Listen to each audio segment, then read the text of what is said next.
Is he? Is that what I think so, yeah. He's what? A smarty's way, Carl? Smarty's way, Carl, of swapping keys? Whatever do you mean? Oh, you're a dick. Good evening, everybody, and welcome to a bit of an impromptu, not a non-planned Berardi and Co, but we felt it had to happen based on obviously everything that went down last night. We've got loads to talk about. We're all currently sat watching the Southampton-West Brom game as well, so if you are watching Just Joe on the side as well, you might as well switch him off because you get the best of both worlds with us tonight. But yeah, we will run a bit of an intro and we'll have a bit of a chat about last night and what's going on tonight. Cheers.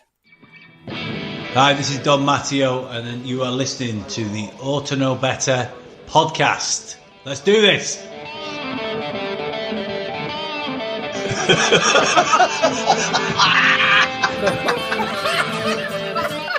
You look like fucking Brolin, you're a Leeds eating bastard. Look like some sort of fucking weird floating head. No. He's a utensil player a bit, innit? I mean, I feel a bit right, dickhead. Nothing spectacular, really. Good evening, chaps. Sorry for catching you unawares there, Carl. I do tend to like to do that when I am hosting, and because you didn't want to host and I was in charge, I thought I'm just going to press start when nobody's ready. Gilly was half chomp on whatever he's eating. Jay was half topless. If I'd have pressed start when I really wanted to, you would have got like bit of a bit of a free preview to Jay's OnlyFans. They don't get a free show. It's not Television X back on old cable box when we were teenagers. Babe Station preview at 12 o'clock for 10 minutes. Absolutely. Good evening, chaps. Anyway, how are we all? I'll start with you, Gilly. Looking very summery. How are you? I'm loving life, mate. I've got my voice back and everything. It's been a struggling office today, to be honest with you, because I was very Mickey Mouse this morning. And I'm barely eating all day, so I've got a big fuck off munchie box and fuck my diet. Yeah, nice. I really hope you have a day where like your voice is like that and you have to fire someone. Be amazing. Oh, could you imagine being fired by Mickey Mouse? Excuse me! Can I talk to you in my office for a second, please? It's nice to come on, actually, when everyone is in a fucking good mood. It's Friday night. You know, we could be out in the pub getting absolutely steaming, but instead we're entertaining the 18 of you that are watching us, which is actually only, we're basically 25% of that 18, so we're pretty much wasting our time. But, Carl, how are you? I'm good. Good. I'm glad you caught me unawares again. So, yeah, that's a great start to the show. Thanks. All ready for in the morning and the mad rush to get your tickets for Wembley? Boxed off already, yeah. Boxed off. I mean, sorted. You already guaranteed one, but I mean, it's probably just going to be where the best seats are now. And if you can find 6 mates to sit with and all that bollocks, you know, plenty of the website's crashed. No, I didn't. Sorry, I didn't mean it like you haven't got 6 mates. I meant which 6 mates you choose to sit with. You know what I mean? No, I don't know what you mean, you prick. Jay, have you got 6 mates? I have, mate. Have you got 6 mates that are eligible for the first sales or the second sales, or guaranteed a ticket, shall we say? Probably not if I don't include you lot. But and what about those mates that don't want to go? Mates, not acquaintances. I said that on purpose. Fucking hell, man. Any of your mates that say they're not even going to bother? Yeah. I'm not going if you're off. I'm not. I can't be bothered going to Wembley before game and then half time. Yeah, I'll come. Yeah. What a cabbage. Yeah, man. I'm absolutely buzzing. I mean, I was the only one out of the 4 of us who wasn't there last night. And I actually tweeted out earlier the three games that I haven't been to this season were 4-0 against Ipswich, 3-1 against Leicester, and 4-0 against Norwich. So I've put a poll up on my own Twitter saying, yeah, shall I stay away from Wembley? And I think it's about 1,000 votes. And I think about 10% support. So and 90%. I mean, I voted for you to not be there, mate.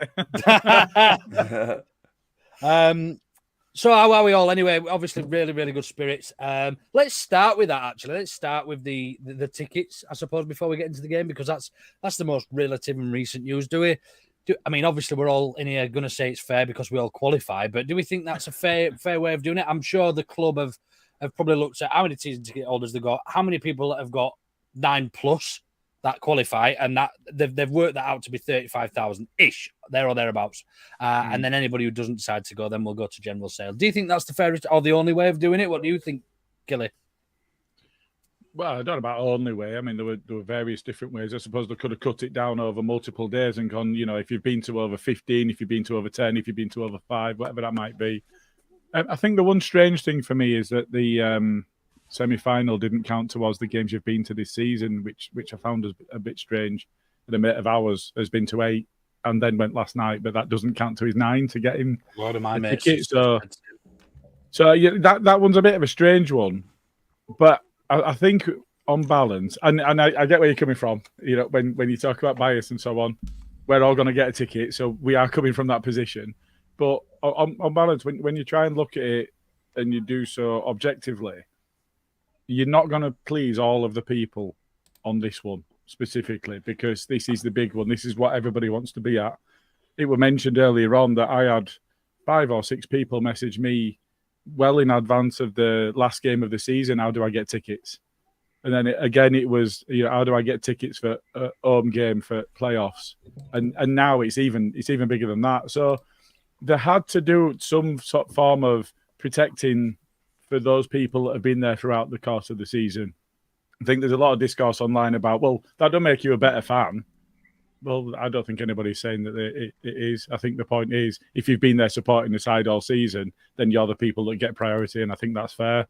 And there's been times when in my life, when I was a single dad and I were at home with really young kids, that I couldn't go very often. And I knew that meant I didn't get priority for tickets.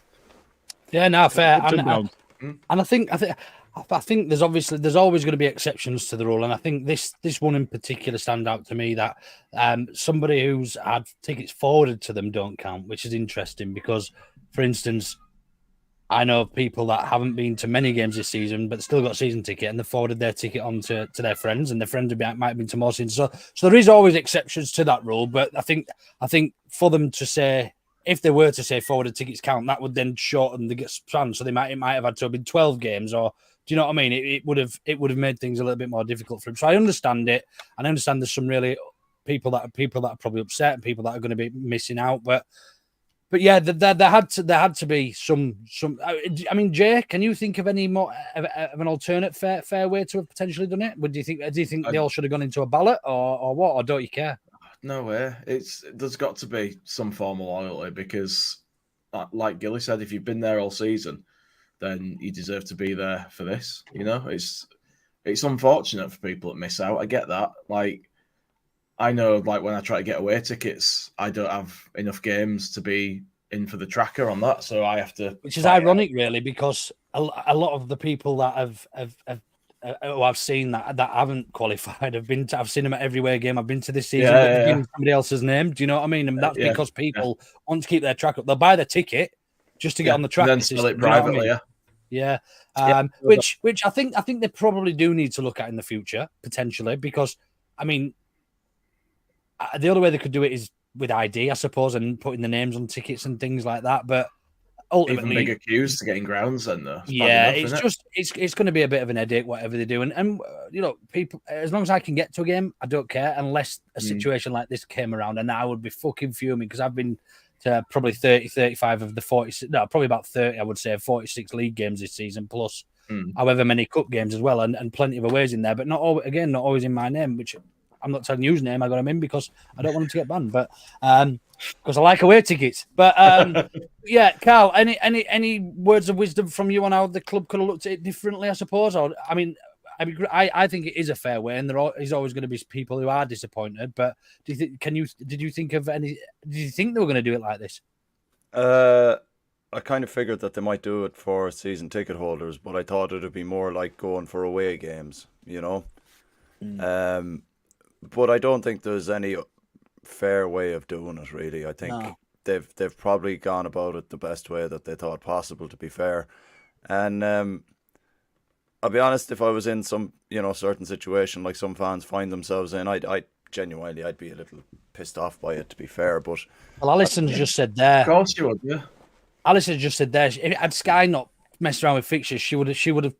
She comes from Ireland to watch games. she would have qualified for the tracker. There's people who didn't get tickets that queued for tickets. It probably for at least 9 games this season that didn't get one because they just didn't get a ticket. Now, is that not showing loyalty? They might have been in a queue for half an hour, still trying to get a ticket, and they might have not got one. So I mean, it's tough, isn't it? Then you have to put out a loyalty on the fucking ticket website tracker. Then you know what I mean. And do you know it what? goes back to what Jay was saying about away tickets, though. He's tried for away tickets and not got them. Yeah, so he didn't get to go to the game, and he doesn't get the benefit of actually having tried to go to the game. So it is a difficult one. But you know, just one point that I want to make. Luke, we're asking about other ideas, and I have come up with one actually. And that idea is, we're going to fix something else. Oh no, we're not. You're not going to like this because it's fuck season ticket holders. Well, of course it is. Yeah. Base it on the amount. Base it on the amount that somebody has spent over the course of the season. Because I've spent a lot more than you have to go to the same games. So you could do that after the season ticket holders get their tickets. No. Do that. Fixed it for you. No. Fixed it for you. Anyway, that makes it flat for everybody then, doesn't it? It doesn't matter. At the risk of fixing football again in the first 15, 20 minutes, then I think we're probably better move on. That half-time Saints score is 0-0. Both looking, well, I've only just seen the last 10, 15 minutes or so, but both looking pretty shite, to be honest. Did you see Saints bang that corner straight out? Yeah. I didn't. I've only got it on sort of at the side. Straight over top, straight out. Fucking shit, man. You'd be screwing if we did that.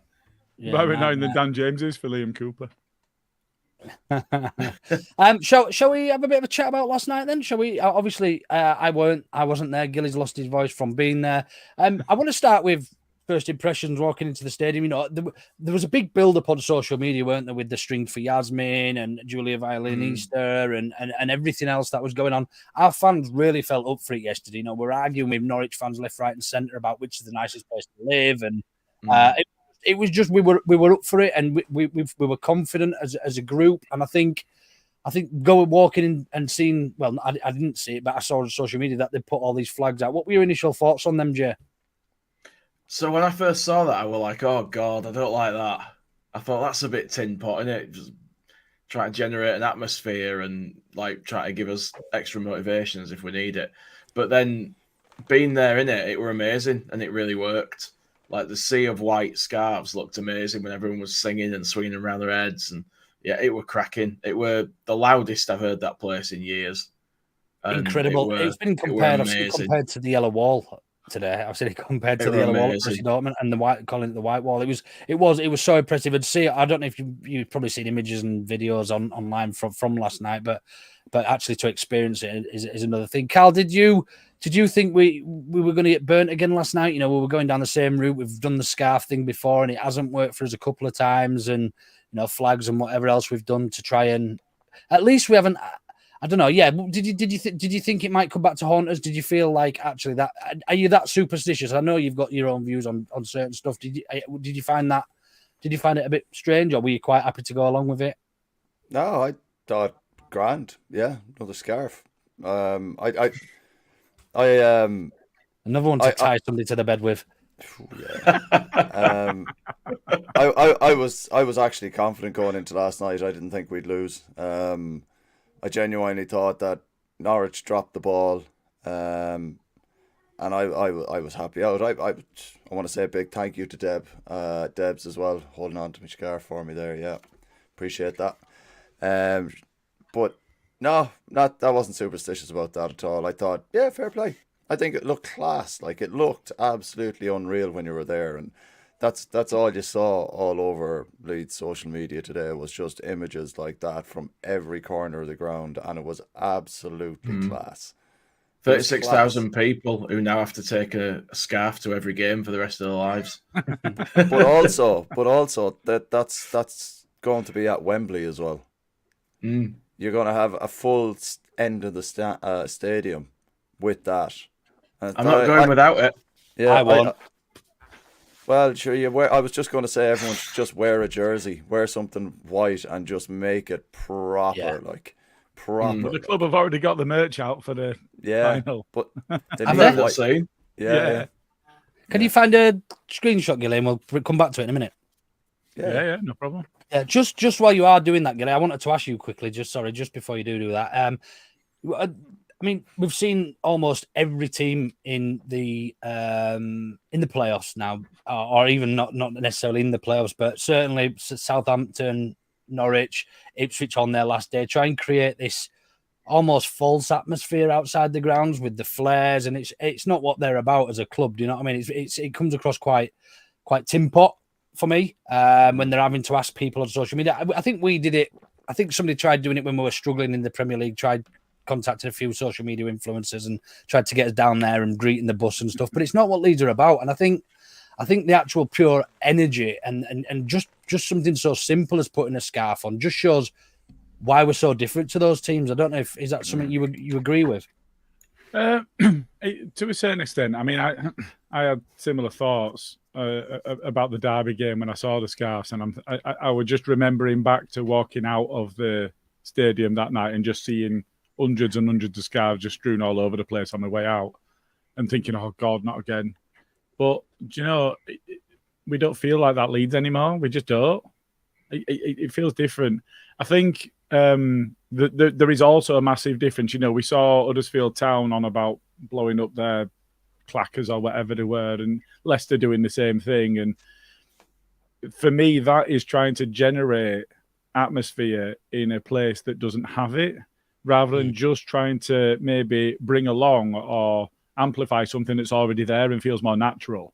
And I think that's what they got right, actually, because I saw them scarves and I'm thinking, oh God, not again. And I thought, fucking Derby. I fucking hated that game. I fucking hated coming out of there. I've still got the scarf and I fucking hate it. But it just didn't transpire that way. And I think that it did bring along the atmosphere a little bit. But all they were looking to do was just amplify it slightly. I don't think it was actually necessary. I think the atmosphere last night would have been amazing, whatever. But you could feel it when you walked into the ground. You could. And so I was lucky enough to land tickets in Cheese, and the atmosphere in the concourse was immense. And that was before anybody had any scarves. Everyone were rocking, singing. Yeah. They were amazing. Absolutely. Now, you can't judge all of the ground on the Cheese. But I think what I would say is when there's been elements of games when we've gone flat at times this season, you look at East and West, and they are not known for their atmosphere. And I tell you what, all of it were rocking last night. And if that's because there were some scarves, fuck it, do it again. Yeah. Completely agree. And as you say, it's not trying to create something that's not already there. It's just giving us that additional edge and that amplification, as the word you use. So yeah, I was all for it. I seen some people saying, "Oh no," but I think that was more down to their actual superstitions, and haven't seen us burnt before. So yeah, all for it. I hope to see something similar at Wembley. I'm sure the club will have something up the sleeve, so we'll see. Right, let's have a chat about the game then. So just talking about the atmosphere, one thing I would say is I just wanted to point out, somebody's mentioned about Medley's save at 2-1 last night, which was really, really important, not only for the game, but also for the crowd, to keep the crowd on side, because we were in total control last night. And I think props has to go to Meslier to make that, because at 2-1, that's a very different game. That's a very nervy Ellen Road. That is, that could have swung things in their favour. It changes everything. Agreed. I think. Yeah. I just felt it needed to be mentioned just while I had the atmosphere and how it could have switched. But yeah, great start, which we all spoke about. I think when we were doing our predictions, Carl, the one thing we said was of real importance was to get an early goal. Don't let Norwich sit on the laurels, rest on the laurels. We went and did that. What do you think we changed so much, other than obviously the change, which was Archie to right back and then Pirro back up top and Georgie moving backwards? Do you think it was as simple as that one change, or do you think we'd actually change more tactically? I don't think it was just a change. I think when you looked at the players, you could see it in them that they were up for it.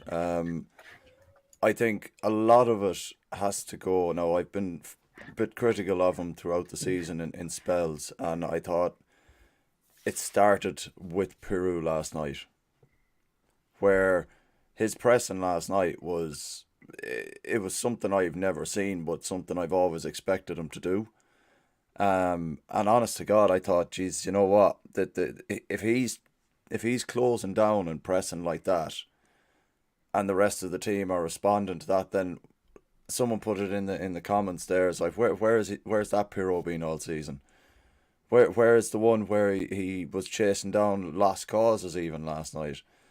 The formation itself, I don't think was too much of a change, because it's a formation and players in position that we've had one of our best runs potentially, with that same side in that same formation, but swapping Pirro and Bamford here and there, but from back to front, they looked absolutely up for it, like absolutely up for it. And you can say what you want about Fark and not having any tactics or whatever the case may be, but he absolutely nailed it last night. Whatever he did, whatever he said, he absolutely nailed it last night. I think he deserves a lot of credit for that. Yeah, tactically, he got it very right in both games. Agreed. Just on that, Jay, I seen a quite an intelligent tweet. Actually, I know you don't see many of them, but and it wasn't from me. I'll have you know. But I seen one saying that Farker won that at Norwich.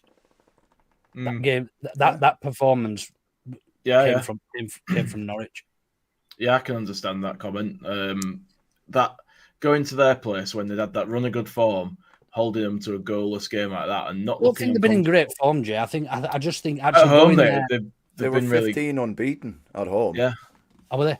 Yeah. Well, we didn't beat them, but I think what I mean. I think what the tweet meant was more going down there and actually taking complete control of the game. We probably had we pushed players forwards, could have nicked a goal there, but he was quite happy to be quite controlling and not overly aggressive, and actually to do that, put them on the back foot, and actually they knew that coming up to Ellen Road, we were not going to let them do the same thing. Now, no way. Now we still had to perform last night, obviously. Yeah, but their whole sort of plan for these playoffs would have been to get something at home. They fully intended to win that game at home because they knew that if they didn't, they were going to be on the back foot big time. And it's exactly what happened. Going there and holding them to that goalless draw, being in full control by the end of the game, to the point, like you say, we could have won it if we'd really pressed for a few more attacks at the end there. But we were clearly happy to sit and just hold them. And that's a big psychological blow to them then, because that's their best chance gone. And they then have to think about that for another week, what we're going to do at Elland Road, And then they turn up there and they see everybody in there like that and the crowd's going mental. And then we come out the blocks the way we did. I just don't think they ever recovered. They were shell-shocked. Yeah. I don't think they were. I think they knew exactly what to expect, but they just couldn't handle us. I just felt... Gilly, I saw you sort of screw your face up when I said it was actually won down at Carrow Road. Did you not agree with that comment? The what, sorry? Sorry, to Gilly. Gilly's on mute. It's like Zoom meetings. I was reading a comment then, so I thought you were speaking. I was like, oh. No, my fault. No, he set it up so that we could go and do what we did last night, and he needs a lot of credit for that. But I think it's easy to look back and say that it were won there on the basis of what happened last night. But if they'd got an early goal, nobody's saying, well, he won it in Norwich. Now, that didn't happen, and what happened was fucking amazing. But they had to go and win it. They had to drive forward. We wouldn't have accepted anything less than full throttle right from the start at home. No chance. So they had to go and win it. And I think it's right. I think it might have been Jay that said it. I think it's right to say that Farker's done really well in both legs, and he's set it up in a way that's seen as win and win well. And he does need a lot of credit for that. I think to say that he won it away is almost a little bit. It's not reflective of just how good we were last night. No, fair, yeah. And based on the two performances, then, Carl, I'll come to you for this. Do you think, because we spoke about tactically, do you think that he's dispelled any of these myths that he hasn't got a plan B? Because obviously we lined up at Carrow Road with almost a 4-3 3, but without a striker and almost with two attacking midfielders in Archie and Georgie, and without a target man. But actually, last night it was quite the opposite. We went back to our original style where we had 4-2-3-1, didn't we, most of the time? And now I'm not saying just changing formation makes him tactically a genius, but clearly something worked that people have probably had a little bit of a gripe with Farker about in terms of his different tactics and his tactically how inept he is tactically. Yeah, you can see the point sometimes when you watch how we've played over since the international break. But my opinion on this whole Farker has no plan B. That you like to say that he has no plan B is a bit strange because he went down there to Norwich with a plan that wasn't the normal plan that we've ever seen us play. So he's gone down there and done it without overhauling the team to an extent where it completely puts us under and we can't take anything from the game. I think he essentially reverted back to what we were doing really well before the international break last night. So I think his tactical awareness is more, I think, in-game management where people have been kind of going, oh, he hasn't made subs at the right time, we've said the same thing and this and that kind of tactical awareness probably could do with maybe improving a little bit on.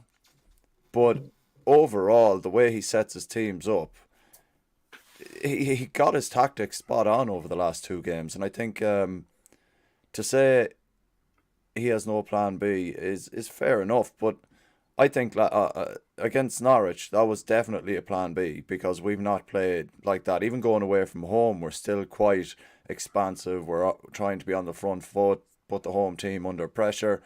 We didn't necessarily put Norwich under the same pressure as we normally would. So that's for me, that's a plan B. To absorb what you need and try and take what you can away from home, that's a positive result. And then just absolutely hammer at them, which is plan A, at home. Because we know what our record's like. We know we're good enough at home with the support. And he knew well that the fans would be up for that last night as well. Like, there was no way we were going to go into that and be all whimpery about it. And that helps his team talk. That helps how he puts out the team. It helps with his formation. There's stuff like that. And I think, granted, he deserves some of the criticism sometimes, like any manager does. No manager is perfect. But I think over the last 2 games, he's got it spot on. And his plan A and plan B, for me, worked absolutely perfect. Does anyone else think that him changing the formation for the Norwich game had like a knock-on effect as well, that it bamboozled them the first time, but it also meant the second time they weren't sure what we were going to do. Whereas had he not done that, they would have known what to expect from us in both games. Yeah. I think there's some rhyme and reason in that, but I think they knew what to expect. I just think we were that unplayable yesterday that we could have played a Premier League side and probably come away with a win yesterday. Oof! Oh, no, Southampton just had a shot. Walker Peters just got off. So yeah, I think I just seen a comment here. Herbert says Fark had a plan for 2 legs. So Fark had a plan for 180 minutes of football, and I think that was almost 2 separate plans. Do you know what I mean? Rather than actually just planning individually for each, he's actually got the plan to go to, as you rightly say, to control the game down there, but not necessarily overcommit and leave ourselves exposed. But actually, at home, we've got to take it to him. We've got to get that early goal. That early goal changed the game, didn't it? Let's be honest. I mean, we knew what we were in for. It's the thing we're always crying out for when we're on top. We're like, make it count, make it count. And when Somerville got through early and he blasted that one over, you thought, oh, God, is it going to be one of them nights? But yeah, we were relentless. By that same token, we missed quite a few chances. And I think this sounds like a mental thing to say, but I think 4-0 flatters them. Oh, 100%. It should have been quite significantly more. Minimum. But if you think in first half, there was a Jimmy chance, there were a Rodon free header that he put just wide. Willie God. Saints have scored. 1-0 Saints, Yeah. small bone. He's the worst Oh, yeah. footballer I've ever seen in my entire life as well. He's dog shit. I hate him. I'm just about to Sorry, see Gilly. Let this guy go. Oh, do you know what? That's a finish. Fair It's a play. good goal. Yeah, that's a finish. George had one where he kind of had the ball about 8 yards out, and it was like he wasn't really sure whether to shoot or not, and then keeper's trying to recover and dives in front of him, so he goes round him, and then 2 defenders crowd him out, and so we could and maybe should have scored there. Pirot could have had a hat trick quite easily. Now, to be fair, I think their keeper did quite well with some of the saves that he made, but I don't think it would have flattered us for it to have been 6 or 7. I think 4 flatters them. So I think it's a real shot in the arm, isn't it, for him to be able to make the changes that he made, and pretty much just everything that was done came off. For Meslier to make a big save like that, so that somebody can make a big deal out of him, for the defence and the keeper to have had 2 clean sheets in the playoffs is a big deal, because obviously that's always against sides that have finished towards the top of the league. So you're playing against a side that's had a decent season. Not as good as us, but they've had a decent season. Mellier's played well, 2 clean sheets. Gruev getting a goal. You know, we've got a goal from central midfield. Great, fantastic, because it's the first one. But him to score it and set us up, and then actually you could see the difference in Gruev, I think, to last night compared to previous games, where he's almost been 5 or 10% off the standard that he'd set for himself coming into New Year and through, and when we'd been so imperious in defence and midfield. It just looked like they were all up for it from the start. But we'd said on last pod, the main with B and C rolled into it and so on. We'd said if we get an early goal, then we'll probably cruise to it. And I thought we wouldn't get that, and we'd sneak it by the odd goal. Obviously, I thought the one thing I do want to mention at this point in time is that Bren did predict that we would lose that game last night. I bet I've gone above him, man. You probably have. But that does make me uncatchable now, so that'll do. Brent jumped off a cliff at the end, man.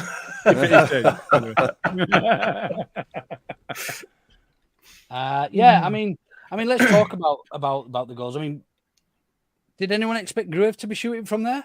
Really? I think that's the beauty of it, isn't it? No, none of us. None of us. Their goalkeeper didn't. Absolutely not. It's so in character for Somerville to take control and just have it.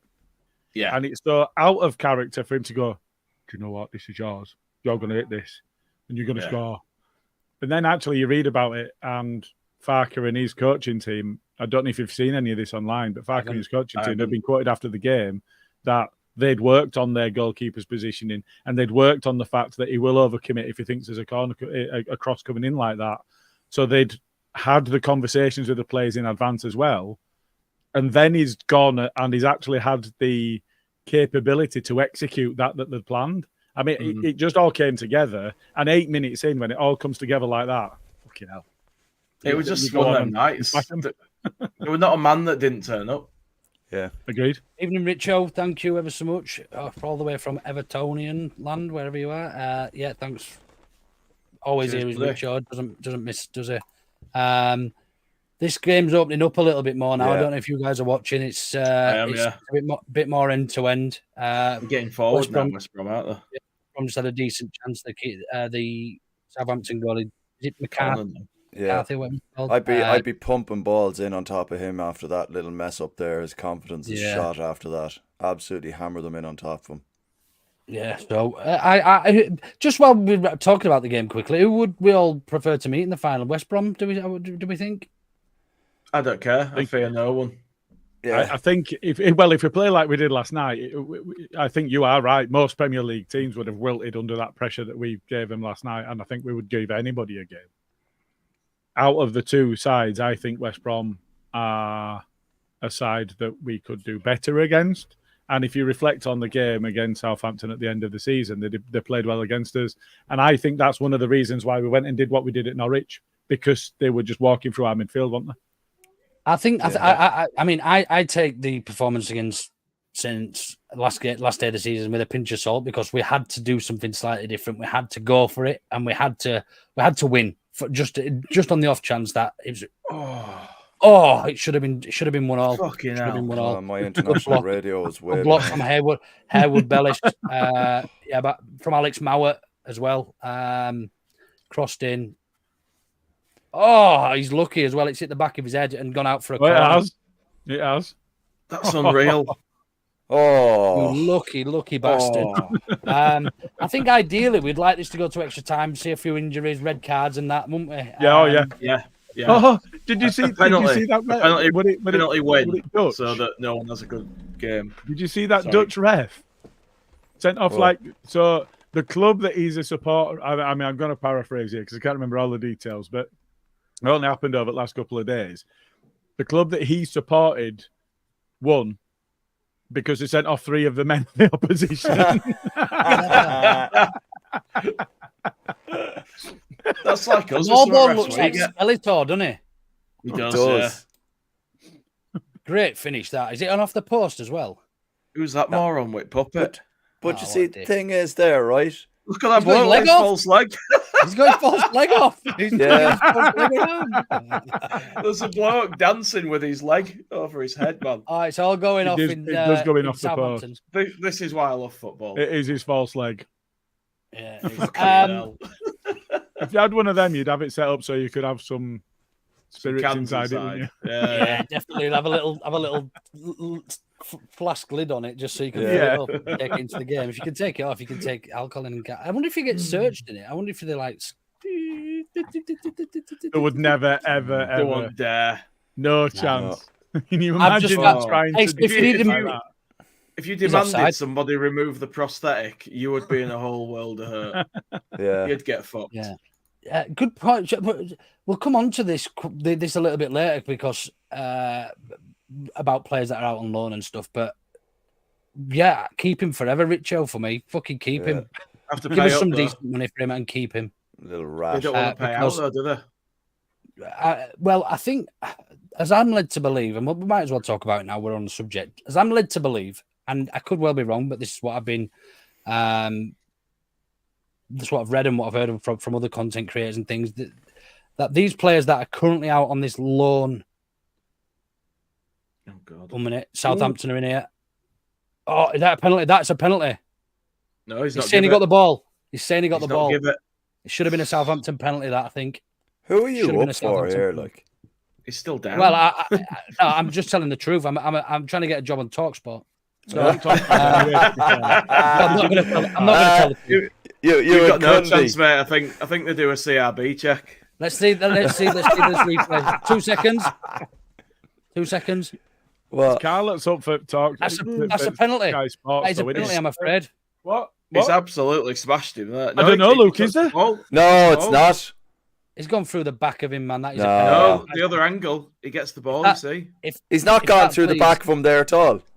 He has. He's gone through back of his. He's gone through back of his standing leg before he's touched the ball. That's a pen. I don't care about that. No, but the laws of the game do. I tell you what, if that's against us, we are going mad. Of course we are. Big time. Yeah, I do think you were offside, but that was also missed. So it's just horrendous officiating all around. Yeah. Surprise. Yeah, moving on then. So we're talking about Harrison and all the other loanee players. I understand the clause resets so they can just go out on loan again next season if we're not promoted. That is. Yeah, I think so. Yeah. What if we're promoted? If we're promoted, then they return back to the club and hopefully we sell them all. Yeah. So we've got the decision as to what we do with them, but the clause for the relegation loan situation is no longer in effect. Sorry, I've got mouthful of food. That's really rude of me, isn't it? How many of them is there out on loan? How many players was it? Oh, Lorente, Greenwood, Ayling, Verber, Addison, Rocker, Aronson, Christensen, Cock, but he's now out of contract, so that's 9 on Adams were gone as well. No, yeah, Sinny and Adams have been bought though.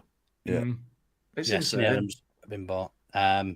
So yeah, keep him, Richo. Don't want to see him ever play in a Leeds United shirt again, especially with his mum. She's a rat much as he is. She's the new Matt Grimes, ma.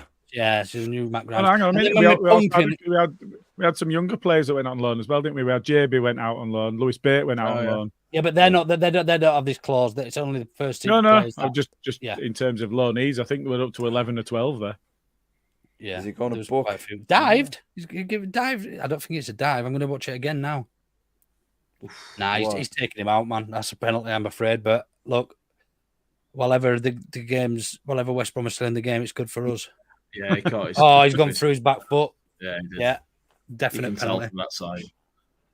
Poor officiating again. Go on, you do agree now, Jay? Go on. I do have to see that 100%. Yeah. Yeah. Back to Leeds then. Let's out talk his about. brand new foot first. Let's talk about. Yeah, let's go talk on, about mate. last night.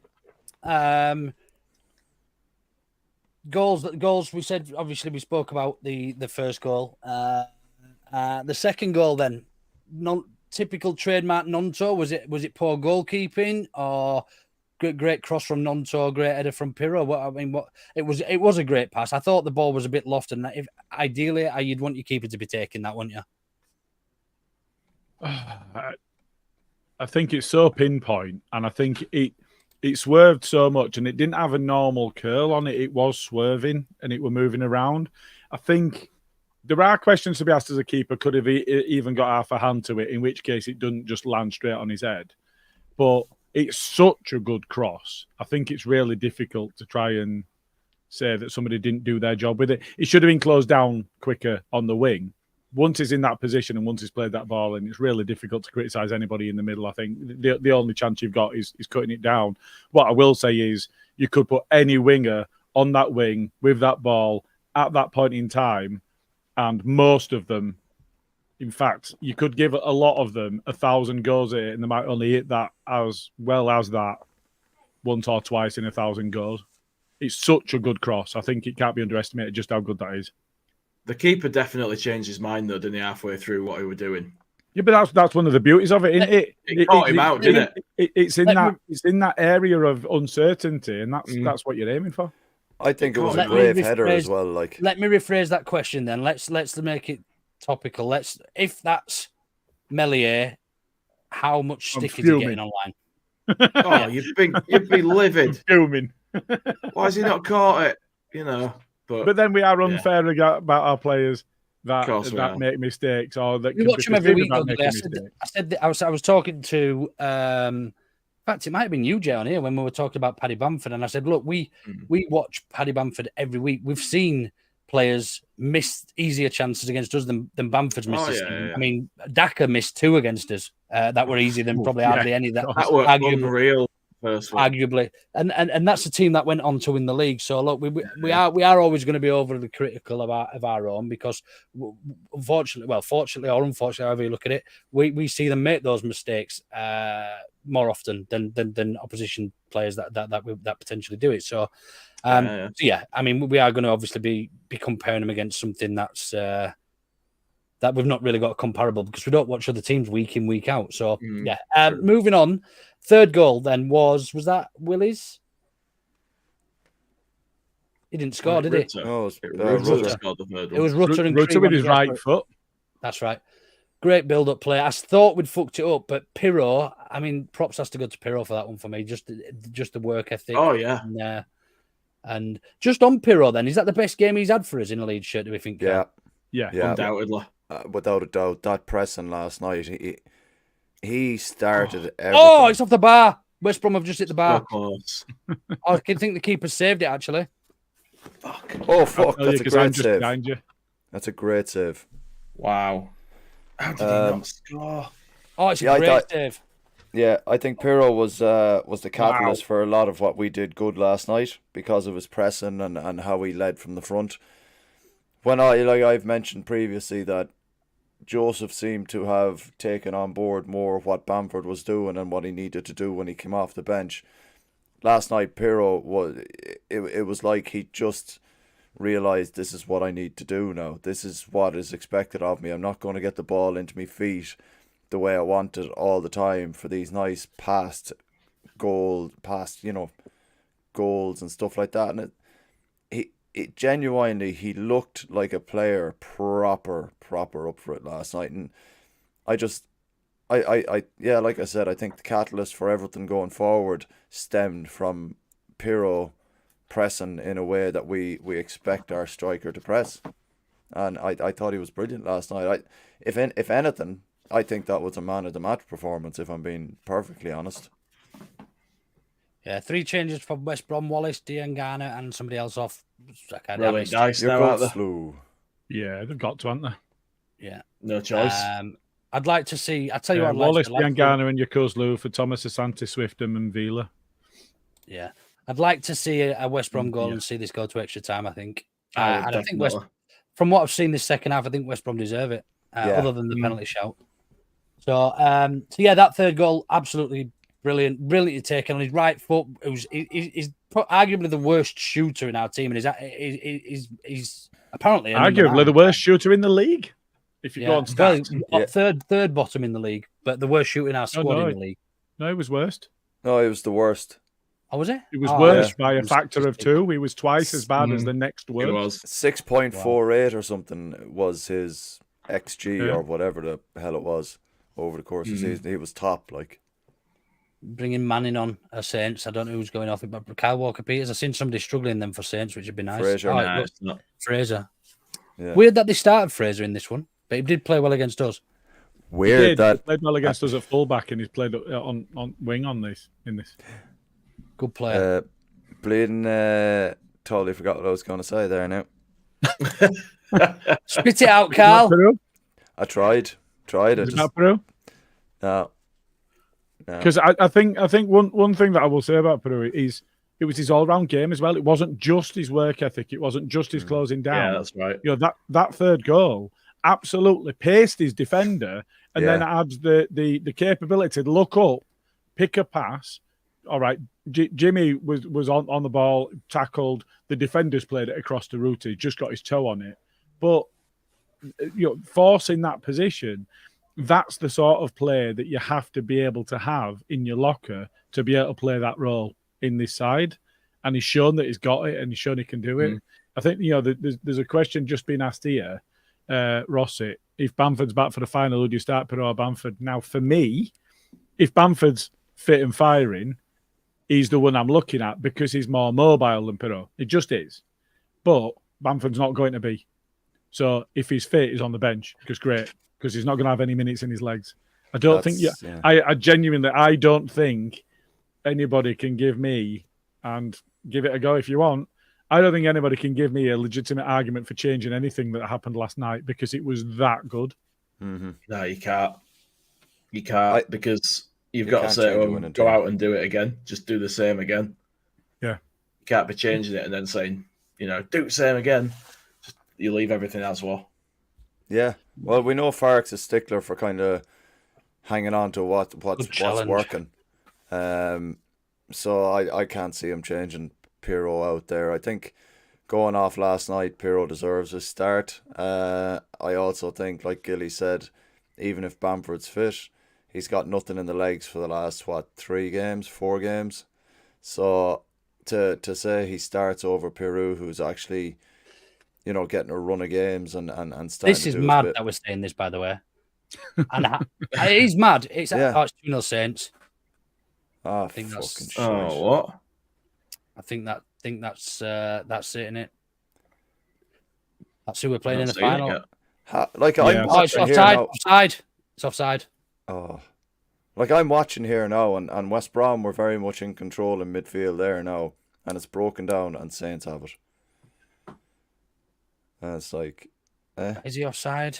It's very close. Did they call it? Yeah, he's offside. He's offside. Miles Good off. finish. Oh, just on the final before we move off, just a side skirt to the game. There's going to be VAR in the final. Oh, it's close. Wrong, though, isn't it? It is wrong when you haven't used it all season. It is wrong. Yeah, it is Shouldn't wrong. be playing a competition under 2 different sets of rules. That's it. Yeah, absolutely. Yeah, I think it's a disgrace. And you just know it'll come back to bite us in the final. There'll be Farkas said in his interview the other day, and people started throwing sort of pelters at the official Leeds Twitter for it, that that he was using it as an excuse that actually we should have been better off without VAR. Look, every team should have been better or worse off without VAR. We haven't got VAR. I don't think we should have been using it as an excuse. But the realism and the honesty is that actually with VAR we would have had so many more decisions this season. Look, a couple of it have gone against us from memory as well. Yeah. But yeah, I think for me, just going back to this comment, if Bamford's fit, I don't think he does start. But it sounds mental to say how much we've missed him recently. But based on last night, fickleness of a football fan. Look, Pirro has one good game, and we think he's going to be, carry us to the Premier League. If we get promoted, I'd still sell him. By the way, straight away, I think he'd be the first out the door and get a proper number 9 in, because that's what we've been missing. We can't rely on Patrick Bamford. We're not going to be able to sell Patrick Bamford. It's as simple as that for me. Yeah, I agree. I agree with all of that. Every bit of it. Fucking, are you feeling all right? I've just filled my belly and I've got to open my second beer. So my third beer actually. So yeah, I'm fine. Yeah, he's a bit lightheaded after the food. He's drunk. Yeah, that explains. Oh, go on. Oh, unlucky. I wouldn't be putting Bamford back in. I thought Pirro. Would you if he was at full fitness? Oh, unlucky. Not if Pirro still played that game. Pirro has scored in his last 3 games, Ian Ward says. I know he's scored in his... He didn't Pirro, score if Pirro plays that game he played last night, then he didn't play against Norwich, though, did he? No. Did he come on against Norwich? I don't think that really counts. Maybe his last 3 starts. Let me just check that as a fact. Oh, did he play against Norwich? He certainly didn't start matches. So Pirro did come on against Norwich, but he only played... because Rutter started in the 9, didn't he? That's right. We're trying to think who it was. Yeah. Played 20 minutes. He's actually only scored in his last... He's only scored in his last 2, though. That was since Southampton and Norwich last night. He didn't score before that since Coventry away. Yeah. But I think it's an interesting point because I don't know if you've picked up on it. Actually, Miguel pointed it out to me that Delland Road pitch has been narrowed. Now, something that I picked up on the Square Ball over the past week or so is Dan Moylan had said all pitches are now uniform, because I think and I've not fact checked this. I'm trying to look at it now, so this might not be right, but I am quoting Dan Moylan here direct. So if he's got it wrong, it's on him, not on me. But as football fans, I think we are all ingrained to believe that Wembley's pitch is fucking ginormous. Yeah. And it's a massive pitch compared to most, if not all, other top level pitches in the country. And apparently now they're all uniform size. 105. It hasn't been. I was not aware of that. No. I thought they had. Never have been, because it used to be within a range. Yeah. Now they are all a uniform size, which is something that I wasn't aware of, and that's why I'm saying I haven't fact checked it, and I'm going to. But if they're all the uniforms, because I've been saying for a couple of weeks now, if we do end up at Wembley, actually 2 of our most important players are going to be Willie Gnonto and Dan James. Now, maybe not on the pitch at the same time, but one of them running full pelt for 55, 60 minutes, and then the other one coming on and running full pelt for the last half an hour is going to be a big deal, because it's such a big pitch. You've got to spread the defence. That's how you create the gaps. And being able to have a Patrick Bamford or a Mateo Joseph over a Peru would have been really important there if you're talking about that big expanse, because athletically they are just more mobile than he is. But actually, if they're all uniform size, a lot of that goes out of the window, because they did it last night, so he can do it on that one. Same dimensions. Yeah. Can you fact check that? Have you got time to do that now? I'm looking it up now. So if you're while we're talking about uniform, let's have a quick look at this club merch that Gilly's very kindly put in the brand. Okay. Wembley merch. Oh no, I don't like it. Oh, Wembley I don't merch. Like that. I thought you meant it might have been a. I didn't say it was good. I just said it's merch. What impressed me was the speed they got it there, not the fact that it was good. Yeah. You it's not that celebrate getting to a final by releasing merch. No, but I mean, I think they're probably just when I mentioned it, we were talking about what are people going to be wearing in the stadium. I'm like, well, they've got some merch out. So it's disposable stuff for the day, isn't it? You're not going to wear it again unless you do it garden or whatever. Yeah.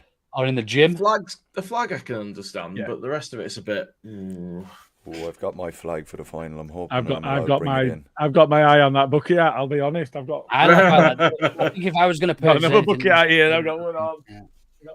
God. Calm down, Manny. Do you see there's a guy on online? If you send him an old school football shirt, he'll make a bucket hat out of it. They look really cool, man. Yeah, it's really, really cool. Like, speaking of old school football shirts, I'm pretty sad at the moment. I bought the yellow Thistle Hotels from somebody who Gaz told us about online. One, I never wear a shirt to a game ever. Wore it to the last game of the season, got absolutely bollocksed, and I was drinking with some Norwegian fellas in the Holbeck Working Men's Club after the game. Anyway, the Norwegian guy said to me, "I want to swap shirts." So I said, "Okay." So I didn't really remember this until the next day. So I walked up with a store draw Thistle Hotels 20 quid thing and fucking lost my favourite fucking shirt I'd ever bought that I'd ever wanted to again. What did he give you? A Thistle Hotels score draw, Gary McAllister type thing. The white one with the blue and yellow. That's not even the original. That's the one without the score draw, yeah. Yeah, without the Asics on it. Yeah. I think I've got one here somewhere. Just bear with. See, that's what happens when you fucking drink, Luke. This one. And the rest. Oh, it's got Asics it does on have it. the Asics on. No, this is mine. This is not the one I swapped him. I've already got one. All right. Oh, well, you're a bigger agent for swapping then. So you lost your favourite shirt to swap for a shirt you already had that's not as good as the shirt you already had. And do you know what? To add insult to injury, I thought I'll just buy another next day. Went online and they'd sold out and they're never getting back in. I've messaged them on everything saying, "Can you get me one?" So I'm just going to have to try and get somebody as drunk as I was and try and swap them. And there's only Gaz I know with one. So, yeah. Yeah, but that's only half a pint. Yeah.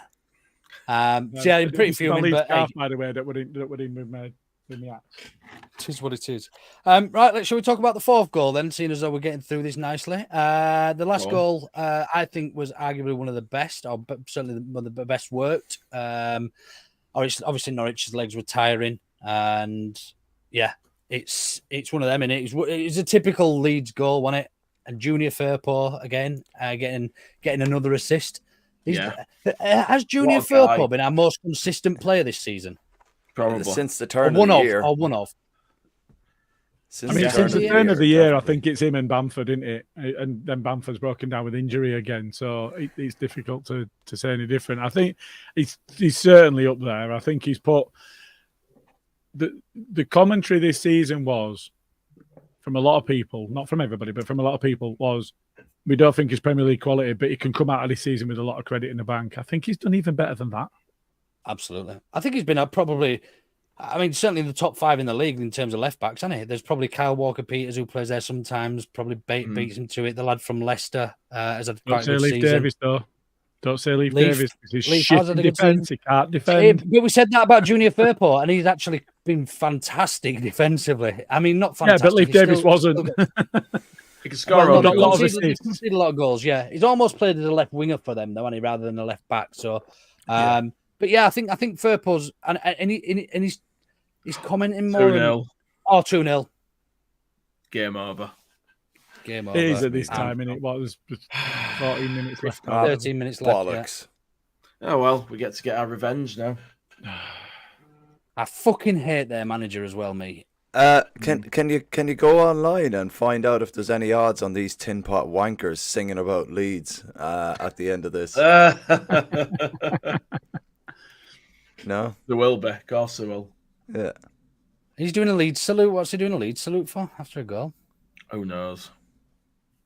At least it's the old red versus white anyway. At least we can go down there and kick the fuck out of them all. Absolutely. Whether they're Man United or Saints, it don't really matter. Well, if we played West Brom, who would get to wear the white kit? I reckon it'd be us because we were the highest finishing team, or maybe they'd flip a coin. I don't know. Yeah, doesn't really matter, does it? That's interesting, yeah. But we wore our blue kit down at Southampton as well, so might not be red versus white. Did we wear our blue kit? Yeah. Yeah, because their kit's red and white, isn't it? Yeah. But you look at West They Brom. can put their away kit on, cunts. Yeah. Oh, Gilly. Look at how close we got, Gilly. We're 30 seconds from an hour. Yeah, soz lads. Sorry. I apologise to our families listening. It's cost us £1.62.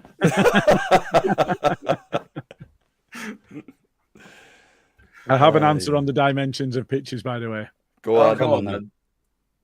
The answer is that there's no straightforward answer. Oh, God. So there is a guideline, but if the geography of your stadium and the dugouts and the runoffs that are needed and all of that sort of stuff is not conducive to you allowing you to meet the recommendation, you get away with it anyway. But we've changed ours, and I think we've changed ours because ours was bigger, and we've contracted our pitch a little bit. I will be very interested to see. So I have looked up. So because I couldn't get a conclusive answer either way, I've looked up Wembley and Ellen Road, and they are the same size. Okay, that bodes well for us then. I think so. I think that genuinely, I think that's a pretty big deal for us. Yeah. I can't wait. Yeah, so how do we all feel then? I mean, I would have preferred West Brom, I think, just because we've got a point against them this season. But I almost think that getting beat twice by Saints makes them think that they can do it quite easily. You know, there'll be a little bit of complacency there potentially in a couple of players, even if it's only one or two players. Do you know what I mean? It's enough. Let's hope their idiot manager comes out after and says something like, "Well, we've beat them twice, so we're confident." Someone can use that. Yeah, that's the thing. Look, he is an idiot, so he might say something like that. we comfortably beat Derby twice that season and still lost them. So it means nothing. Yeah, form means nothing going into these games. Tell you what, knockout games. They will be more worried going into the final, having seen our performance last night. Oh, big time. Then we will be worried about getting beat twice by them this season. Yeah, I'm sure of it. I did that short before the game yesterday, and I said on there, this like everything that's happened before now is gone. It doesn't matter. This is its own bubble. It's a standalone thing, and we just have to go out and play on the day and take West each Brom game. literally just missed. Sorry, Jay, to interrupt. Just missed great opportunity.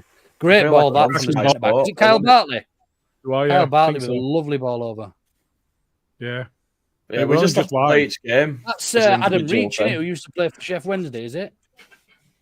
Oh, is it? I'm not sure. Oh, it must be. Sorry, just to answer Rossit's question there. What Saints pitch size? Theirs is the same size, which is again that's conducive to it being a standard thing. So it's not always the same size, but I think that's when you've got a really small stadium around the pitch, and actually they're quite uniform now. But somebody else had flashed up a comment here, and I think they're right here. So the lead therapist said, "Play like we did last night. Don't matter who we play." Absolutely, exactly. This is Steve Brown, West Brom, and Saints are only sides we didn't beat during the season, I think. Now here's the thing. Can you remember us playing in the playoffs against a team that we'd beaten twice? And then we've already mentioned that a minute ago. Did you? Were I looking up the Southampton side pitch? Derby. Look at Cal. Look at Cal's smugness. 1 second, Cal. Do that again. Wait. Off you go. It's about time. Every dog has his day. Even a broken clock's right twice a day, whatever they're saying. Yeah, it is, man. Where is Shea Adams? That's a great question. Is he injured? He's injured, isn't he? He's in stands. Because he's arguably, other than Armstrong, being their best player this season. Oh, that's a foul. Come on. It is, yeah. He gave it swift. Free kick. By the way, what the fuck happened to Kamara last night? He turned into Zinedine Zidane. Can we have a bit of a chat about the squad, actually, and how everybody in this team seems to have a 9 out of 10? I mean, because it's very difficult to try and pick a man of the match, but what I want to do is try and get you all to pick your top 3, I think, and we're probably all going to have different options and opinions here, and reasons for it. So I'll start with you, Jay, actually, seeing as though you mentioned it. Who's your top 3 performers from last night, going from your third, second to your first? Oh, this is really difficult. I've not had any time to think. Would you like a little bit of time? Do you want me to go? Yeah, go on. I can't give you them in an order either. I'm just going to give you 3 that I think. No, I need them in an order, Jay, so I suspect you do as you're fucking told. Oh, you're a nightmare, man. You're like a woman. Okay, so for me, I think third I'm going to put Gruev. He got his goal. He took his goal really well. It was planned and he executed it really well. And I think that gave him a platform from which to play really well. And I think he did. So I thought he were back. It's a real challenge with the attackers. But I'm going to go. So I've gone kind of defensive midfielder, and now I'm going to go with Rodon. Because, again, I thought that he gave everybody else a platform to play well from. And I thought that he played really well. His pace told a couple of times. Saints penalty. Is it? But, it's coming now. Yeah, it is. Stonewaller, isn't it? They're just desperate. Oh, fucking hell. Not just one foul, 2 fouls. I don't know, though. It's very soft. Very, very soft. The player dives in and pulls out of it at the back. Nah, it's not a penalty. He's dived. He's gone down before there's any contact. That guy actually. Oh, he has. First. No, he has. He's gone down with no contact. How do they get away with these things? Oh, we can't even dirty get legit bastards. penalties. He's gone down with no contact and then made contact with them Cheating both after he's gone down. bastards. Yeah. We So can't I even said- get legit penalties. So I'm kind of giving these guys free reign to pick attackers because I've gone with defensive-minded players. So third is Gruev, second is Rodon, and I'm going third then second, and then my man of match is Liam Cooper. Oh, you cute little bastard. Carl, let's go with you next. It's very few players that make me cry when I'm in the stands, but I was very, very close to it. And he did a job when he came on as well. He did a job when he came on, but when he was there with his kids at the end, and you knew that it was his last go, we weren't going to see him play again, and it's like 3-0, by the way. tugging on their heartstrings. If it happens in the final, it doesn't get given mark, which means it's probably not going to happen for us. So, Carl, let's have your 3 then, mate. I'm going to go Gruev like Gilly for 3. I thought the goal was the free kick was brilliant. He his all-around performance was fantastic. Very unlucky probably not to get man of the match, his first man of the match, if I'm honest. I'm going to go with Gray, simply because the lad looks like he can dribble out of anywhere. No matter what situation you put him in, how many players you put around him, he just looks like he can take the ball. Like he did it again last night 2 or 3 times on the edge of our own box. Dribbled around them and just made them look like amateurs. So yeah, Gray is my my number 2, and I'm gonna have to the go. Penguin, you're a Saints fan. The Penguin. I can't wait to chin him out on Wembley way. Totally thrown me here. Sorry, mate. That's all right. Keep going, Carl. And then More like Butterbean. Yeah, actually, yeah. Although I said Pirro had a man of the match performance, I'm going to give it to Willie. I thought he was absolutely fantastic last night. Assisted 1 goal, had the shot that directly led to Somerville and the 4th. Just his tracking last night, his tracking back, helping Gray out last night. Fantastic. Hang on a minute. Who was your second? I went for Gray. Archie. So you've gone Gruev, Gray, Willie, and even though Pirro had a man of the match performance, you don't get in your top 3. But this is the thing, like that's what I like. He had. I said he had a man, but though, like I'm just calling you out because you just gave me some shit just now. yeah. But there was loads of players who had man of the match performances last night.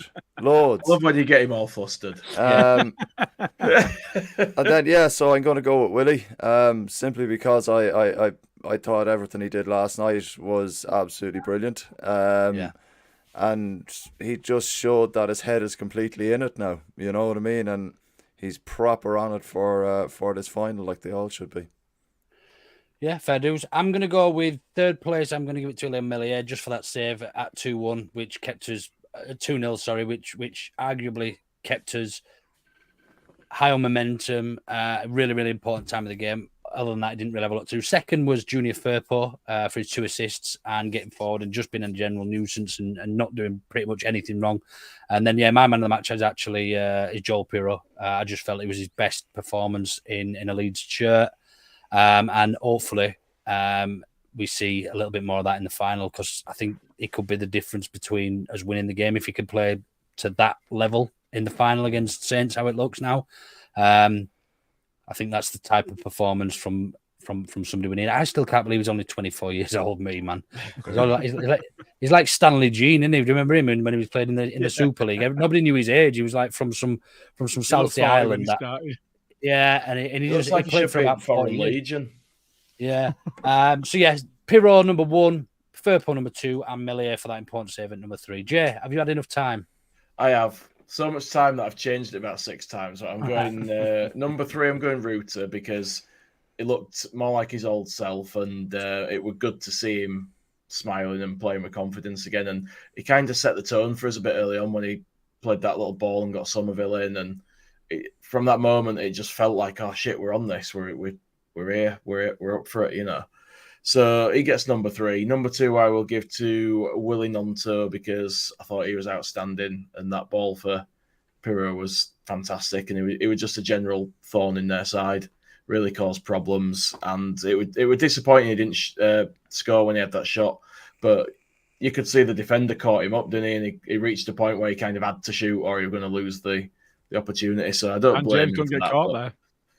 No, he doesn't, but he probably doesn't take as powerful a shot either. And then man of the match for me, same as Luke, Gil Pirro. Just couldn't fault him. He did everything that I wanted him to do.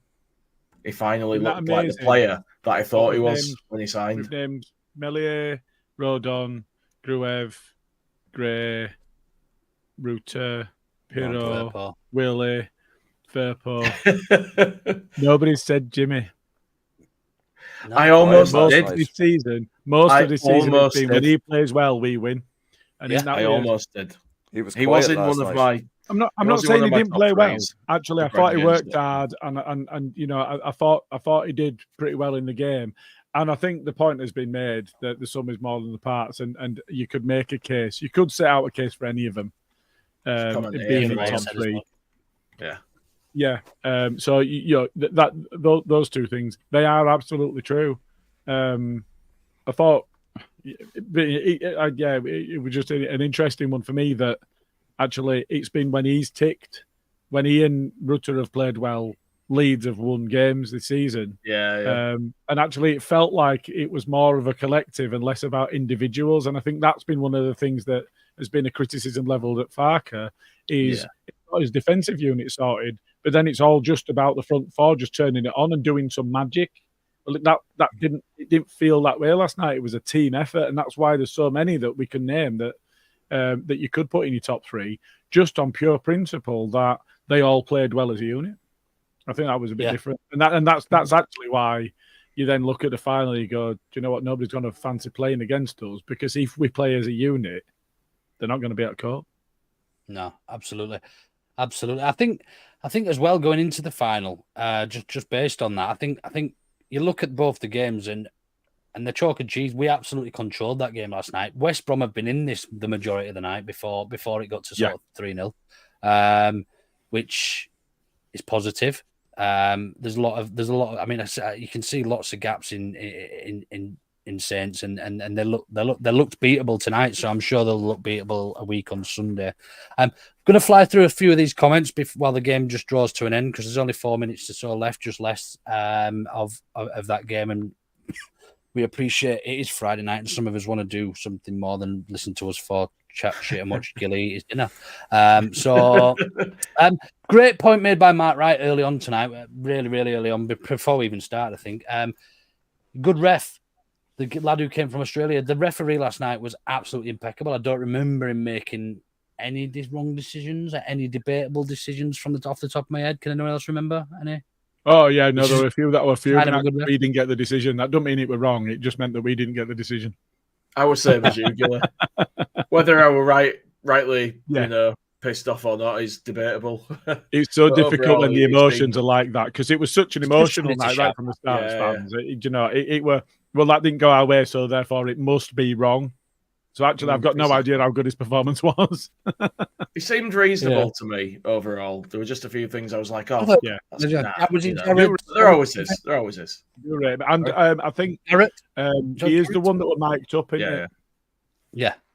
he's the one that did the rounds in terms of the video got shared quite a lot of him being mic'd up when he was younger and he were in Australian football. And I think the point that we made earlier, who were it that we had? He used to be the co-chair of Lust, Graham. He's Graham Hyde. We had him on here. And he was saying actually he's somebody that clearly is responsible and accountable for his decisions, and he'll talk people through the reason that he'll make certain decisions. Do you know what? That's all I'm looking for. Make a decision, stand by it, and then say why you arrived at that decision, and I'm fine with it. Exactly. You might not agree with it, but yeah, if you can understand why somebody made the decision that they made, you can at least kind of accept it, whether you like it or not. It's just knowing that it wasn't just plucked out of thin air. You know, it wasn't just so much stupid. Yeah, absolutely. Russ Vernon says, "Luke, if you're the curse, don't go to Wembley, mate." Okay. Okay. Alison, going back to the season ticket, the Wembley tickets. 30 years of going, 10 years with a season ticket. Still, the club is over. Means all. Yeah, I think there's a lot of people that are rightly upset or gutted, Alison, and we tried obviously going over that earlier on in the podcast tonight, or earlier on in whatever you want to call it. If we are even a podcast, we're not really. We're just a group of people that have got nothing better to do on a Friday night. But yeah, I think you're right. I think there probably should have been something else maybe for people. I mean, there's going to be people who are rightly upset, but yeah, I mean, there had to be some cut off, unfortunately. If you're a person who's missed out, it's shite. It's awful for you. It is. Yeah. But there had to be some kind of criteria, and we're never going to fit everyone. Yeah. I've counted how many games I've been to this season, right? About 10 times to make sure I qualify. You just don't want to get to that point, do you? Where you've got one in your basket and you go to allocate it to yourself, and it's like, no. Yeah. Lee Fryer, friend of the pod. How you doing, Lee? Good evening, mate. These positive bastards were right. What a game from minute one to the last. We got passion, pride, complete 360 turnaround. I'd say that's come in both these two legs. I think we've seen two completely different sides to what we saw against QPR, and God knows why we didn't see it against QPR. But yeah, it's come at the right time, and it's a nice time to start playing this sort of football and being able to see that we can do two different styles of football. We might see that a week on Sunday. We might see the game broke into two. It might be 45 minutes like the first half at Saints, and the second 45 we go at them. Do you know what I mean? We just don't know. Yeah. One thing I will say, go on. It's fair play to him. Is Rutch called 4-0? Did he really? Did he have a bet on it? I'm hoping that he did, but he was adamant in the Peacock before the game. He was adamant it was going to be 4-0, and I would have a know if it's allowed to gamble now. It's a playoff. You can't do that. No. Yeah. Joe, our resident ref watch. Oh, they've scored 3-1. There's only about 9 seconds left, but you know. Do you know what? On another night, West Brom could have won this. That penalty was debatable. Oh yeah. In fact, it was a dive. It should arguably be 2-1 now. So yeah, I think Saints will be a little bit worried. Oh, they should be anyway, because Leeds are in town. Anybody's going to be worried watching us last night. Anyone? Yeah, I don't care who they are. Absolutely. Just saying, Joe Bedford, our resident ref watch, says he made a couple of mistakes, but very few. It was mic'd up for his last game in Oz, and it was mic'd up for the Palace vs Scum game as well.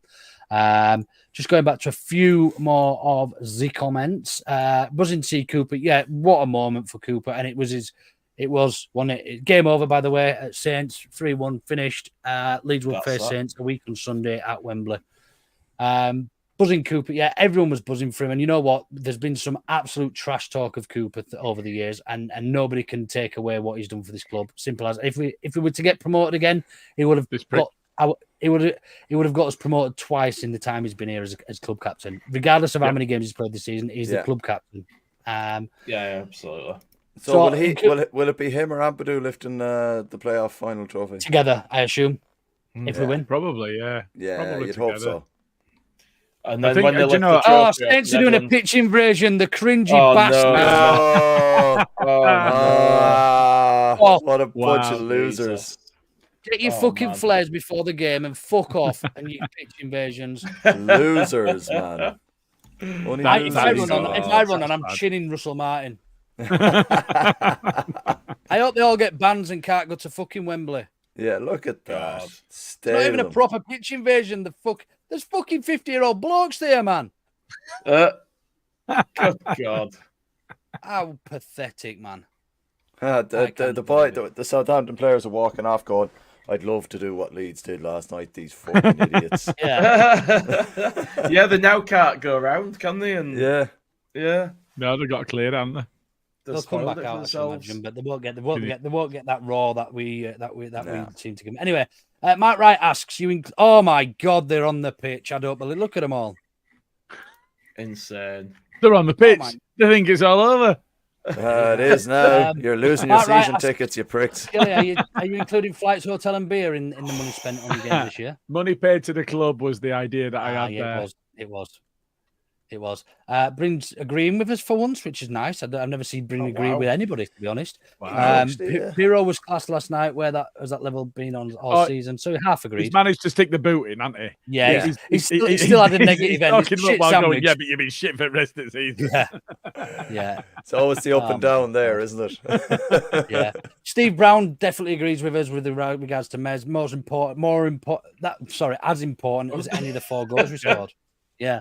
Arguably, at the time, as a standalone event, is more important than any one of the goals. Because if similar to his save at Leicester.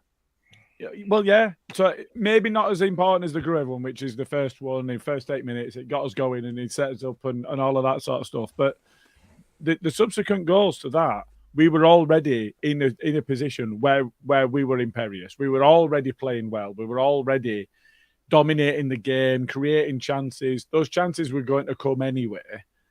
If they score at that point, the entire atmosphere and the entire complexity and complexion of the game changes. It can just spin as easy as that. So arguably more important than 3 out of the 4 goals. We could have ended up losing that game if they'd scored that. Yeah. Quite Arthur Bushby. Ashley Barnes is an old fart. He got some right stick, didn't he, Ashley Barnes? And he deserved it all, the shit house. He's a prick. Getting subbed when he did while he were getting hammered by us were amazing. Do you know that's horrendous management as well? Absolutely horrendous management. Yeah. I mean, I know he's been fired today, so they believe that too. But for somebody to get absolutely rinsed for 3 or 4 minutes before being subbed. He was giving it to the South Stand as well, like this, wasn't he? Well, he was, yeah. But then for the manager to go, do you know what? He's being absolutely torn to shreds. What I'm going to do is I'm going to make him the focal point now. Yeah. No. Oh, man. You can do that. Not at that point. Give it another couple of minutes, you dickhead. Yeah. Johnson, it's great we don't have 45k for Wembley. Foot Club Wembley. Yeah, which is 10,000 people who don't support either club going to be there. Famous people, all them knobheads. Paul Smith, actually, Paul, I thought you were Paul Brennan, so I do apologise. But what a team performance! 9 out of 10 from all of them. There's not enough emojis for Paul Brennan. Farker, if we play like that at Wembley, nobody can live without us. Same again, one more time, we are back. Super Leeds, PS, keep away, Luke. Okay, come on. I'm starting to feel it. Let me just tell you where we are in terms of numbers on this poll that I did. So it's had 1,082 votes now. Should I go to Wembley? 87.2% saying stay the fuck away. The people have spoken. 12.8% are actually on my side. So Luke's going to go. 8%. Luke's going to go away. He's going to count them fucking games again. Just I'm going to go with one sure of them fake noses on and glassy things, so nobody knows it's me. God! What, and a big flasher, Mac? Yeah, well, maybe not that far, but it might be a bit warm. Oh, by the way, we do all have to shave mustaches in, all beards gone by next Sunday. Yes, all absolutely. beards, everything gone. Look at the fucking state of that. I don't care. Get mascara on it if you have to. Get mascara on it. Yeah, agreed. Look, I shaved most of mine off. It's stubble now, but we're still doing it. It's on. Do it. Jay's I'll probably look the worst because I've got like a little chin that nobody's ever seen. We have to do it just so that Smarty does it now.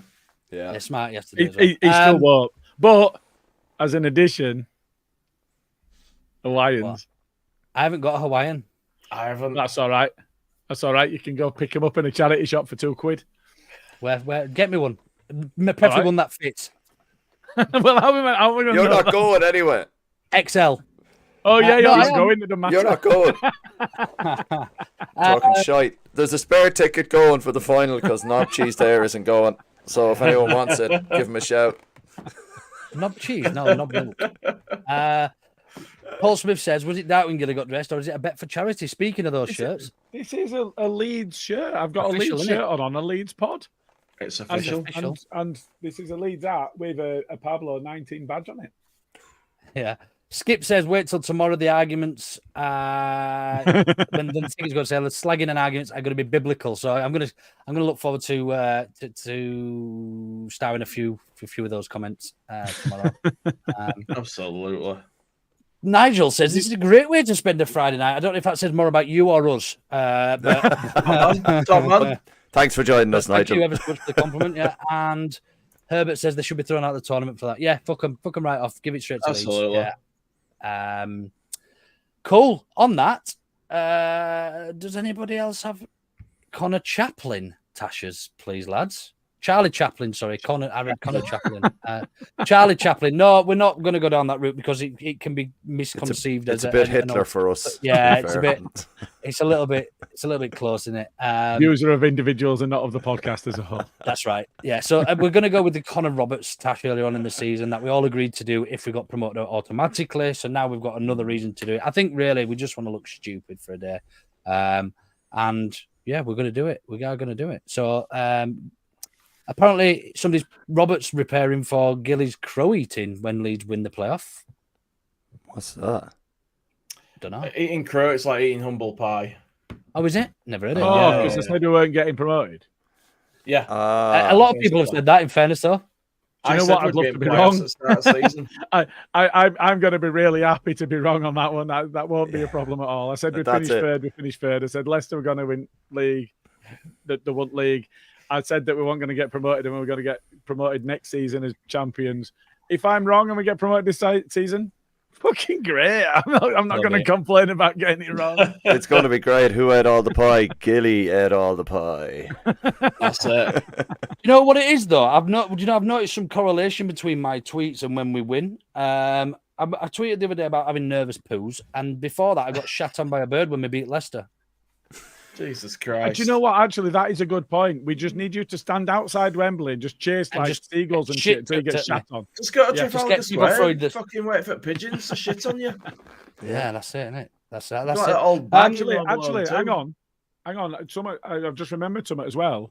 I did say just before the playoffs, when I watched the video that the official account put out, I said, "Fuck it, I'm in. We're going up." I said we were going to go through to Wembley and we were going to get promoted. So I changed my mind before any of the playoffs kicked off. Oh, yeah. Okay. And it were all down to official club account. Hey, wait, we're on here. So you tell we us. can go back and look at it. So, yeah, that were on the official club account, the video that they put out, you know, with the disappointment last season and then some of the highs we've had this season. And it was, do you know what? I'm just going to open myself up to all of the pain that the hope gives us. It's the only way, mate. It's the only way. We're in it together. Just do it, man. Oh, no, hang on a minute. Ian Ward says if Firpo scores a win in the Thames, no, we're in Fountains on Trafalgar Square.